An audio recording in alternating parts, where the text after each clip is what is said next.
بسم اللہ الرحمن الرحیم۔ بعض اوقات جب بچہ پیدا ہونے میں آزمائش کا معاملہ ہو تو بہت سارے جوڑے آئی وی ایف کراتے ہیں، جس کو دوسرے لفظوں میں کہے تو ٹیسٹ ٹیوب بیبی۔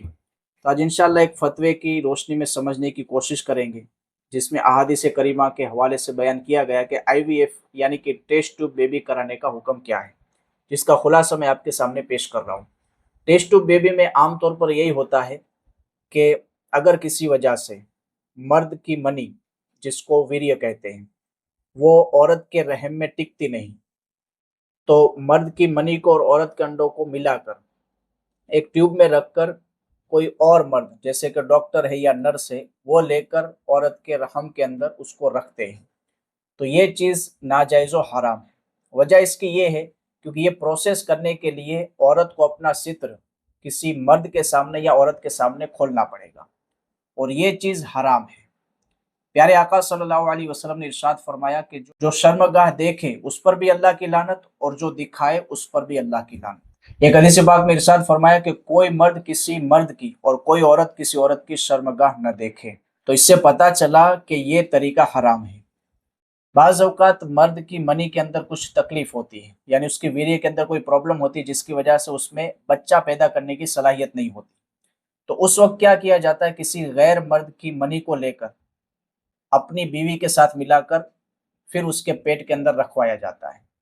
یہاں پر بھی دو حرام ہوئے، پہلا حرام کہ ستر کھولنا، اور دوسرا یہ کہ کسی اور کی منی کو اپنے بیوی کے پیٹ میں رکھوانا۔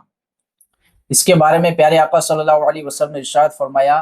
کہ جو شخص بھی اللہ پاک اور آخرت پر یقین رکھتا ہے اس کے لیے یہ جائز نہیں کہ وہ اپنا پانی غیر کی کھیتی میں ڈالے۔ یہاں پانی سے مراد ویریہ ہے اور کھیتی سے مراد عورت کا رحم۔ تو اس سے بھی پتہ چلا حدیث پاک کی روشنی میں کہ کسی غیر مرد کی منی اپنی بیوی کے انڈوں کے ساتھ ملا کر بھی اندر رکھوانا یہ بھی حرام ہے۔ تیسری صورت یہ ہوتی ہے کہ کسی کی بیوی کے اندر یہ پرابلم ہوتی ہے کہ انڈے نہیں بنتے، تو ایسی صورت میں کسی اور عورت کے انڈے حاصل کیے جاتے ہیں اور اس مرد کی منی کو لے کر دونوں کو مکس کر کے پھر عورت کے رحم میں رکھا جاتا ہے، تو یہ صورت بھی حرام ہے،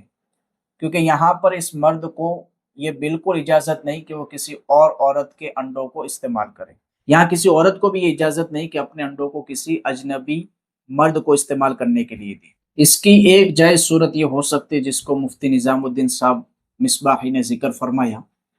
کہ مرد کی اپنا ویریہ ہو، اس کی بیوی کے انڈے ہوں، اور وہ کسی طرح کسی ڈاکٹر سے یہ طریقہ سیکھ لے کہ اس کو کس طرح بیوی کے رحم میں رکھنا ہے، اور وہ خود یہ پروسیس کرے، تب یہ جائز صورت ہے اس کی۔